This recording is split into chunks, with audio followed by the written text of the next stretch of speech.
Does Santa Claus exist? Late at night, a child carefully writes a letter to Santa, while elsewhere, a Santa appears at a mall, and at home, a gift quietly shows up by morning. Most people have felt both sides, the warmth of believing and the doubt that asks, is it really true? Is Santa a real being in the literal sense, or a role that exists through culture, ritual, and human action? In this video, we run a 10-round, 20-turn debate where both sides argue on equal footing. Which side are you on? Tell us in the comments. Now, let's get started. I argue that Santa Claus exists, but I do not restrict the claim to a single supernatural individual in a red suit who flies from the North Pole and visits every household in one night. Historically, there is a tradition linked to Nicholas of Myra, Saint Nicholas, a 4th century bishop, and stories of charity that were transmitted and transformed across Europe. Even today, children write letters addressed to Santa, and there are real volunteer and postal programs that prepare replies. More broadly, the narrative Santa is watching produces concrete actions every year, giving, donating, and shaping norms. Even if the entity is not a single physical body, if it functions as a role and generates observable effects in society, then it exists. Because there are continuously observable actions and impacts attributable to Santa, Santa is real. I argue that Santa Claus does not exist. The object of the question is the literal meaning most people imagine, a single person who exists in reality and, on the night of December 24th, moves through the air and enters homes to deliver gifts. Under that premise, there is no independent physical evidence. The fact that gifts appear can be fully explained by parents or other adults preparing them. There is no need to posit an additional being. Moreover, given the number of households worldwide and the limited hours of night, delivery, entry, and travel cannot be made consistent with ordinary physical laws. If Santa truly existed and flew, consistent traces should remain in radar logs, security cameras, or satellite imagery, yet no reproducible record has been shown. If one invokes the supernatural, then correspondingly strong, testable evidence is required. The other side sets a very strong definition: a single individual visiting all households in one night. But that definition itself narrows the question. The kind of existence I mean is like money or corporations, entities that people treat under shared roles, coordinate actions around, and that produce real outcomes. Santa triggers chains of behavior every year: household spending, distribution and logistics, charity, volunteering, and children's expectations. This is not mere metaphor. It is an observable fact that the Santa persona changes decisions as a causal factor. The inability to confirm a single physical individual is not a reason to deny social reality. We routinely treat things as real, even though we can't touch them, because they move society. Santa belongs to that category. That sounds like a definition dispute. But the ordinary question is Santa, as a person, really there? Money and corporations are institutional realities with verifiable anchors: registries, legal systems, contracts, courts. Santa, by contrast, is sustained largely by adults staging an explanation for children. Having an impact and having an independently existing person as the cause are different. Astrology and superstition also change behavior, yet we do not conclude their targets exist. In addition, the staging works precisely because adults conceal the mechanism. To external observation, nothing appears beyond human action. The common pattern that people later learn it was my parents is also strong circumstantial evidence of fiction. Then, what is a person? If we trace the historical origin, There was a concrete figure, St. Nicholas, and charitable anecdotes were passed down. From that, cultures formed a Santa figure, and it still performs the same function under the same name. That function is to appear as an anonymous giver, bringing joy and norms to recipients. Even if parents prepare the gifts, the moment they present them from Santa, the giver's persona is socially instantiated. When children write letters, make requests, and respond to replies and gifts, that is communication with that persona. Crucially, the recipient responds to it and adjusts behavior, expecting the same subject to come again the next year. This is sustained interaction, supporting the reality of a role personality. I do not deny that St. Nicholas may have existed, but it is a leap to conclude Santa exists from that. Even if Nicholas existed, modern Santa's attributes, North Pole, reindeer, chimneys, worldwide delivery, are later inventions and mixtures. Saying a role personality instantiates is, in practice, just adults using a name. Nothing new exists outside the adults. And the staging presupposes that children take it literally. If you do not distinguish between a historical person and a later character, any tradition becomes the person exists. What persists is human performance and the reproduction of stories, not an independent person.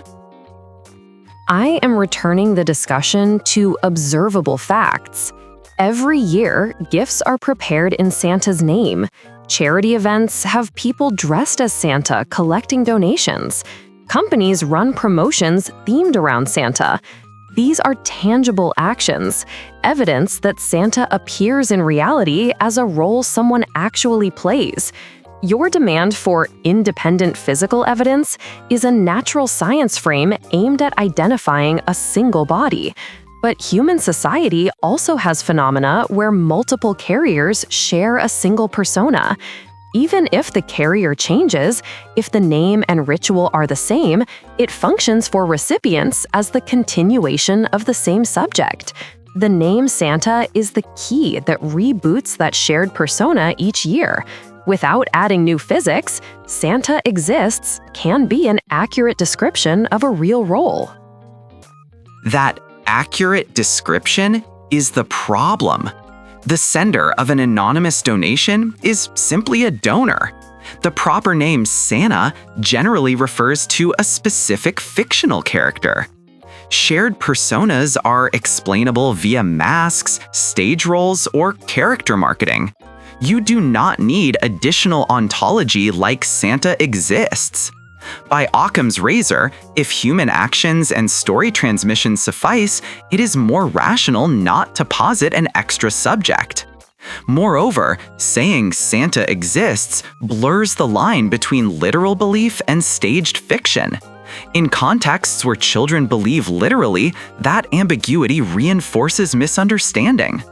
In the end, the affirmative side has shown nothing beyond humans call it that. Therefore, Santa does not exist. It is too narrow to say that only an individual with independent consciousness and a body can exist. Nations, universities, and companies do not have single bodies, yet we treat them as subjects of decisions and responsibilities. Not only because of legal backing, but because everyday interactions make them function as subjects. Santa, likewise, functions as a subject who takes responsibility for given. When a parent says, "Santa knows your good deeds," a norm-monitoring subject is invoked and behavior changes. That is an observable effect supporting the subject's reality. You suggest replacing it with donor, but Santa is narrower than donors in general.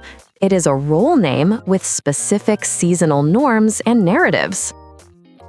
The analogy to nations or companies is weak.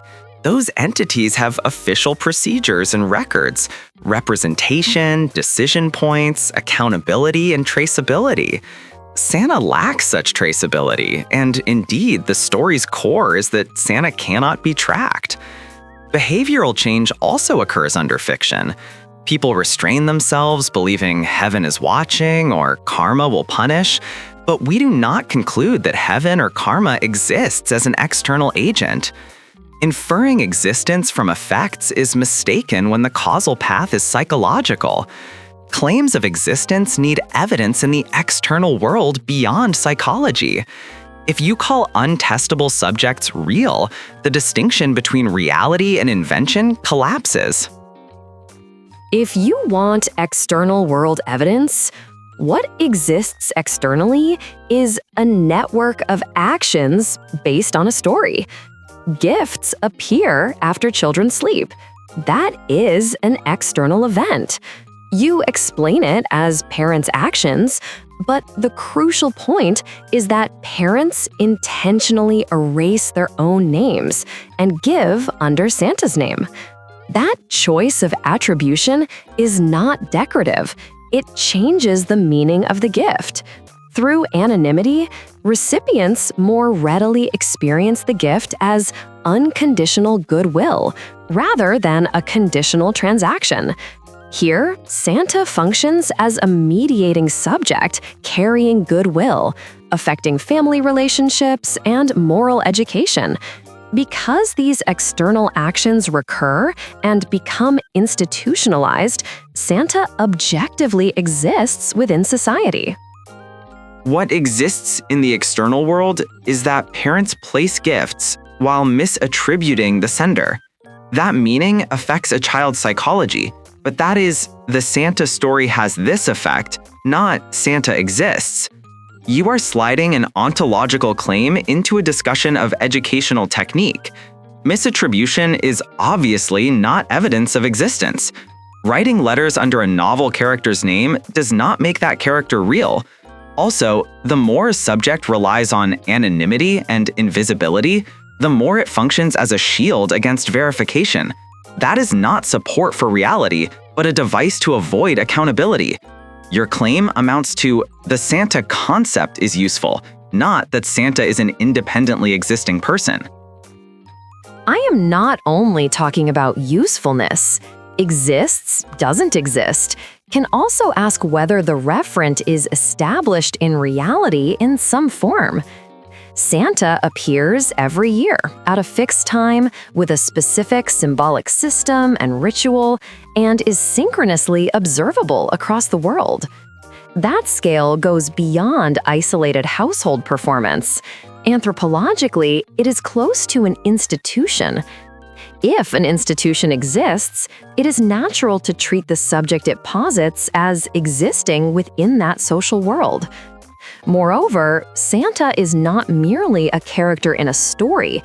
The name is used to bear responsibility for real acts of giving. If you cling to a literal individual body, you miss the multi-layered nature of existence. In everyday language, we routinely navigate that multi-layeredness.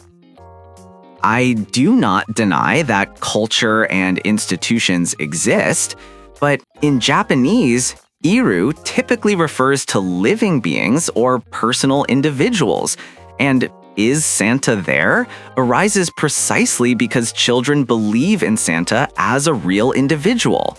In other words, the question is used in contexts where one wants to confirm whether the person exists in the real world. Bringing in institutional theory departs from that intent. If you say that any institution's assumed subject exists, then fairies, gods, and monsters also exist, and the distinction collapses. To preserve the distinction, a rational line is whether the entity exists independently in the external world and leaves verifiable traces. By that line, Santa is fictional and does not exist. Mythical beings are not all equivalent. Modern Santa is distinctive because it does not demand assent to a religious truth. It is implemented as action. In fact, Santa comes as real humans dress up, appear in front of children, introduce themselves as Santa, give presents, collect donations, and attend events. Calling that actor Santa is not merely false attribution, it is a declaration of role. When an actor plays Hamlet, one can say Hamlet is here during the performance. Santa, likewise, appears as a once-a-year social performance that genuinely shows up in the world. If you want traces, there are countless photos, employment arrangements, event notices, and records. Something that does not exist cannot be hired to work. Everyone understands that saying Hamlet is here on stage is metaphor. Bringing the same metaphor into an argument about Santa's existence is risky. Photos and event records show only a person dressed as Santa exists, not Santa himself exists. You consistently offer explanations that can be reduced to humans, then rename that as Santa's existence. If so, Santa's existence is an unnecessary extra. Also, the issue is not only the one-night delivery, but whether common attributes, living at the North Pole, flying with reindeer, hold in the external world. You cannot affirm those, and thus you are forced to concede that Santa is a fictional character. Whether something is an extra depends on the explanatory granularity. Saying, a person dressed as Santa strips away the meaning structure of year-end gift-giving. The Santa concept bundles anonymity, gratuity, seasonality, and moral narrative, coordinating behavior as a higher-level explanatory unit. Even in science, we do not track every molecule's motion. We use a concept like temperature at the right level. Likewise, because behaviors premised on Santa recur at the same time each year, there is predictability. Attributes like the North Pole and reindeer are symbolic expressions. Not every element must be taken literally. What matters is that Santa, as a gift-giving subject that reliably instantiates each year, functions in reality. Therefore, I say Santa exists. The temperature analogy fails. Temperature is measurable, theoretically defined, and predictive. Santa, as an explanatory unit, lacks such verification standards. It is a convenient story. Once you say it's symbolic, so it need not be literal, you remove falsifiability. You select convenient parts as real and retreat from inconvenient parts as symbol, constantly shifting the definition to remain undefeated. If we set a verification criterion, it would be something like gift delivery attributable to Santa without human intervention. Yet in reality, human intervention is assumed. I do not deny cultural value, but an existence claim is different. Returning to the straightforward sense, humans place the presents, and a flying individual Santa is not observed. Therefore, Santa does not exist. If you insist on falsifiability, the question itself is philosophical. I am not evading definitions.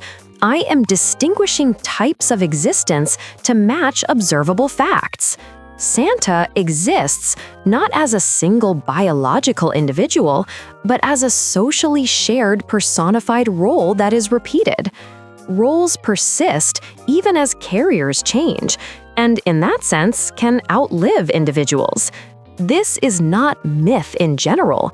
It is fixed in the external world by being reproduced as action every year. When you say, because humans do it, Santa doesn't exist, I say, because humans carry it, Santa exists. The presence of carriers is itself evidence for the existence of the role. As an answer to the question, I remain affirmative to the end. I remain negative to the end. Your personified role is intelligible as a concept, but then the question becomes, does the Santa culture or role exist? The commonly asked question is whether Santa exists as an independent person, and on that meaning, there is no evidence, and it does not hold. The affirmative examples, costumed people, parents' gifts, charity, are all explainable as human actions and do not entail an independent being. If a supernatural individual truly flew around the world, strong physical evidence would appear. It does not. Recognizing such an unverifiable subject as existing blurs the boundary between fiction and reality. Therefore, on the ordinary meaning of the question, the most consistent conclusion is that Santa Claus does not exist. This concludes our 10-round debate on whether Santa Claus exists. Do you think Santa is real in a literal sense, or real as a role sustained by culture and human action? Share your reasons, experiences, and your side in the comments.